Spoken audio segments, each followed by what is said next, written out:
Hello everyone, I am Archana Gupta. Welcome to my channel. In the continuation of the video series of the Revolt of 1857 or the First War of Independence, today I am going to explain part 3, which is economic causes of this revolt. I have already uploaded part 1, political causes, and part 2, socio-religious causes of this revolt. So for better understanding, watch my previous videos related to this revolt. Okay, now let's move ahead. First of all, here I tell you that for the development of any country, it is very important to strengthen the economic system there. किसी भी देश के विकास के लिए सबसे पहले वहाँ की आर्थिक व्यवस्था का मजबूत होना बहुत जरूरी है. As we all know that India was an economically prosperous country long ago, but economic policies of the British government at that time in India brought many changes in the land revenue system, trade, agriculture and industry, which gradually led to the poverty in India later. Actually, the aim of these policies was only to promote British economic interest in India. These economic policies of the British resulted in impoverishing all the segment of Indian society except a handful of collaborators among the Indians. Britishers ने Indians का जमकर आर्थिक शोषण किया था.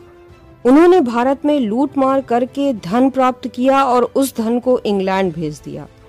फलस्वरूप भारत दिन प्रतिदिन निर्धन होने लगा. Now let's see how the Britishers exploited Indians economically. By that time, India had become a British colony. Bharat अंग्रेजों का एक उपनिवेश बन चुका था उस समय तक. And this colonial rule in India led to the systematic destruction of India's economy. It destroyed the economic life of India by destroying the self-reliant villages of the country and the handicrafts and cottage industries which were the backbone of the Indian economy. और इस औपनिवेशिक शासन ने अपने profit के लिए ऐसी policies बनाई जिसने भारतीय अर्थव्यवस्था की रीढ़ कहे जाने वाले आत्मनिर्भर गांवों, हस्तशिल्प और कुटीर उद्योगों को नष्ट कर दिया. But gradually the Indian masses had become aware of the selfish character of the East India Company, which ultimately led to the revolt of 1857 and shook the roots of British Raj in India. Now let's discuss about the economic exploitation of Indian resources by the British.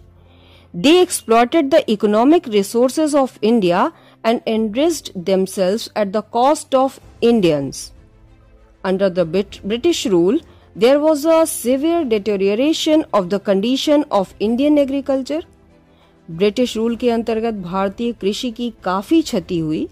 And at that time, Indian agriculture provided the fodder such as cotton, indigo, etc. for British industry during the Industrial Revolution. So the peasants were forced to grow these commercial cash crops instead of food crops, which led to the several famines. For example, 12 major and numerous minor famines witnessed in India between 1770 and 1857.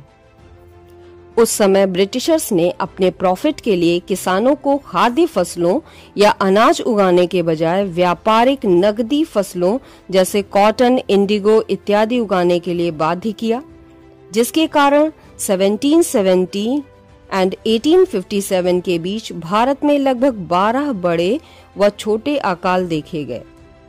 In fact, all trade and commerce had gone into the hands of the British, and as a result, the Indian industries suffered a setback while British carried away India's wealth to their country, so that the economic condition of the Indian people deteriorated rapidly and became miserable.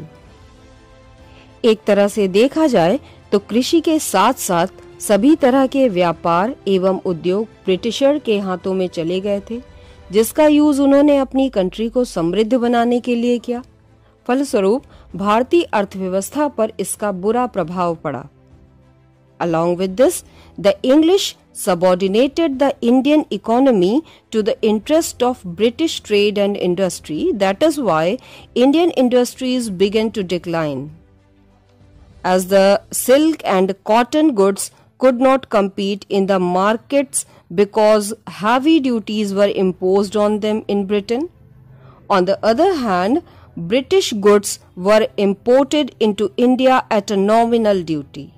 Actually, one-way free trade was carried out. Even British wanted to use India as a supplier of raw materials and a market for their finished goods. The English exported raw materials to England at cheaper rate from India and dumped into India large quantities of goods manufactured in England and sold it at a higher prices. Britishers ने भारत से कच्चा माल सस्ते दामों में England भेजा तथा वहां से मशीनों द्वारा तैयार माल होकर भारत आने लगा और यहां महंगे दामों पर बेचा जाने लगा। इससे भारतीयों के उद्योग धंधे नष्ट होने लगे और भारत दिन प्रतिदिन निर्धन होने लगा। इस प्रकार ब्रिटिशर्स ने भारतीयों के व्यापार पर अपना नियंत्रण स्थापित कर भारतीयों का आर्थिक शोषण किया। Rather, the British policy of exporting raw materials also proved very harmful for the Indian handicrafts and cottage industries. Important Indian cities such as Dhaka and Surat declined. Thousands of craftsmen and artisans were thrown out of employment. Even the misery of the artisans was further increased by the disappearance of their traditional patrons and buyers as the princes, chieftains and zamindars. Actually, the traditional Indian rulers used to give financial support to these artisans, scholars, teachers and other men of the society. With the establishment of the company's rule, this system came to an end and patronage system was thus discontinued. So, a class of people who were dependent on this system was thus impoverished. Britishers की इस निर्यात नीति के कारण भारतीय हस्तशिल्प और कुटीर उद्योग भी नष्ट होने लगे, जिससे गांवों में काश्तकार भी बेरोजगार हो गए। इन कारीगरों की दुर्दशा इनके संरक्षकों व खरीदारों के समाप्त हो जाने से और बढ़ गई, क्योंकि इन स्थानीय शासकों से इन्हें आर्थिक सुरक्षा प्राप्त थी।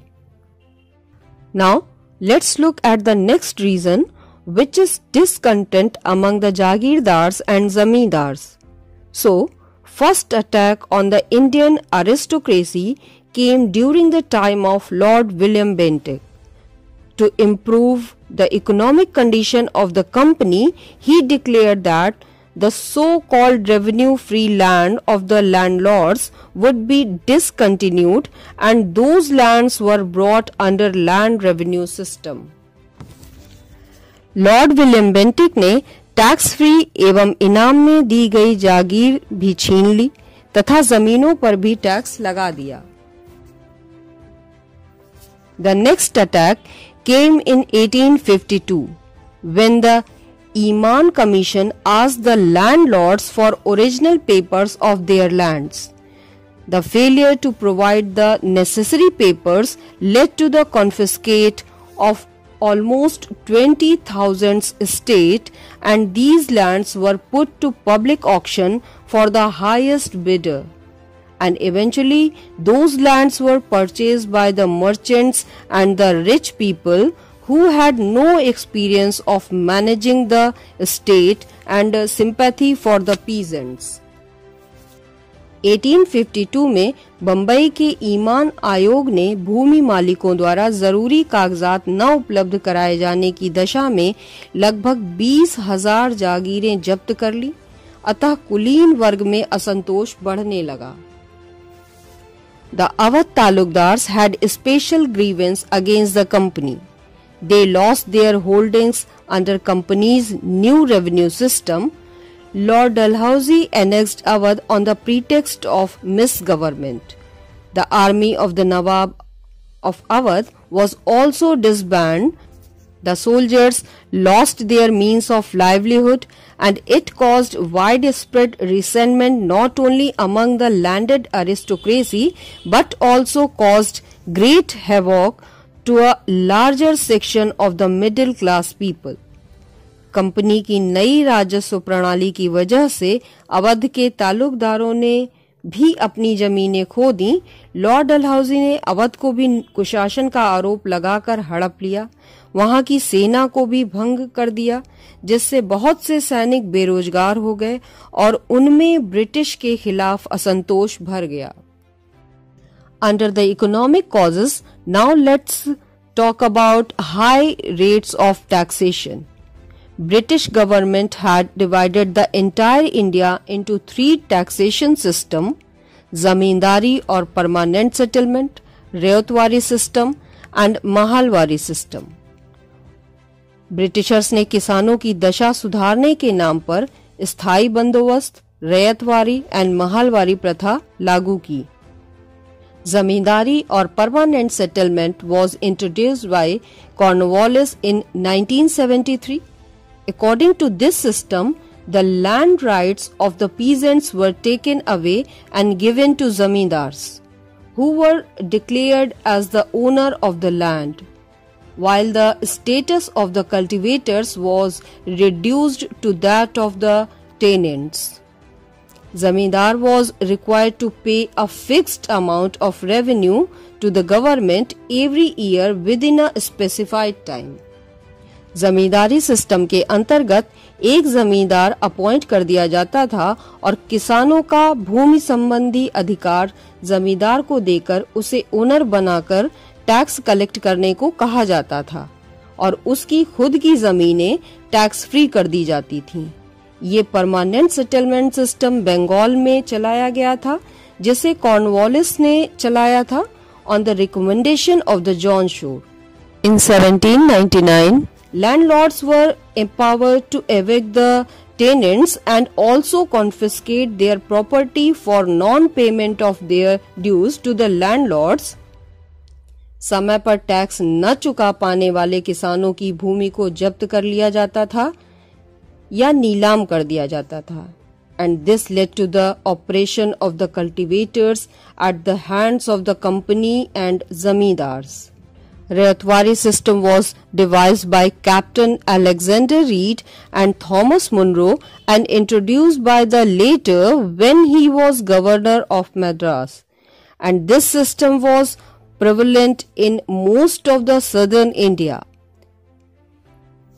Rayat means farmer. Under this system, revenue was collected directly from each individual cultivators. Ryotwari system का concept captain Alexander Read and Thomas Munro ले आए थे और ये सबसे पहले साउथ इंडिया मद्रास में लागू किया गया था। इसमें किसान डायरेक्ट गवर्नमेंट को टैक्स देता था। Next is Mahalwari system of 1833. महल means whole village. Under this system whole village pay the tax collectively. इसमें पूरा गांव एक साथ टैक्स पे करता था. That is why it came to be known as Mahalwari system. This system was carried out in northern India, especially in western Uttar Pradesh. इन सारी प्रथाओं की वजह से किसानों का बहुत शोषण हुआ तथा उनसे बहुत अधिक लगान वसूल किया गया. As I told you that the English company and her officials carried away India's wealth to England in several ways. Actually, at that time, the East India Company and the other free merchants always brought gold to India for the purchase of local product like cotton and silk. But after the Battle of Plassey, the practice of bringing gold was stopped by order of the authority. So, they began to purchase raw materials for their industry in England from the surplus revenue of the Bengal. In this way, the company started the process of plundering India's resources and raw materials for the development of the Britain. And for this, India did not get any profit. So, the transfer of wealth from India to England, for which India got no proportionate economic return, is called the drain of wealth by the historians. उस समय east India company local products यानी स्थानीय उत्पादों जैसे कपास, silk इत्यादि को खरीदने के लिए गोल्ड का इस्तेमाल करती थी और ब्रिटेन से सोना लाती थी। लेकिन प्लासी के युद्ध के बाद ब्रिटेन की गवर्नमेंट ने सोना लाने की यह प्रथा बंद कर दी और उन्होंने बंगाल से प्राप्त राजस्व से ही कच्चा माल खरीदना शुरू कर दिया और इस तरह से कंपनी ने भारत को लूटने की प्रक्रिया प्रारंभ कर दी। इस प्रकार भारत से इंग्लैंड के लिए धन का हस्तांतरण, जिसके बदले भारत में को कोई भी आर्थिक लाभ नहीं मिलता था, इतिहासकारों द्वारा इसे धन की निकासी या ड्रेन ऑफ वेल्थ कहा जाता है। The company carried away India's wealth to England in other ways also, like the salaries, income, savings and gifts received by the officials of the company, private trade of the servants of the company, the British expenditure in India on the purchase of military goods, interest on debts, etc. Company के अधिकारियों द्वारा प्राप्त वेतन, आय, बचत और उपहार, British army पर अनावश्यक खर्च इत्यादि धन के निष्कासन के रास्ते थे। इस प्रकार ब्रिटेन की ओर धन के निरंतर प्रवाह ने भारत को कंगाल बना दिया। Apart from all these reasons, growing unemployment also became one of the causes of this revolt. When the native states were annexed to the British Dominion, thousands of soldiers and officials in administrative, military and judicial posts became unemployed because British excluded Indians from high posts. So the corrupt and unresponsive administration added to the misery of the people. In short, the economic policy of the British impoverished the peasants, artisans, handicraftsmen, chiefs, zamindars, almost everyone. All of them turned against the British rule and wanted to uproot. British आर्थिक शोषण के परिणाम स्वरूप भारत के सभी वर्ग के लोग, किसान, जमींदार, व्यापारी, उद्योगपति, मजदूर और मध्यम वर्ग यानी मिडिल क्लास बुरी तरह प्रभावित हुए थे और ये बताने में कोई अतिशयोक्ति नहीं है कि असीमित गरीबी ने पूरे समाज को घेर लिया और सोने की चिड़िया कहे जाने वाले भारत को अविकसित देश बना दिया। So, these were the economic causes of the revolt of 1857. Watch my next video to know the other causes of this revolt like military causes and immediate cause.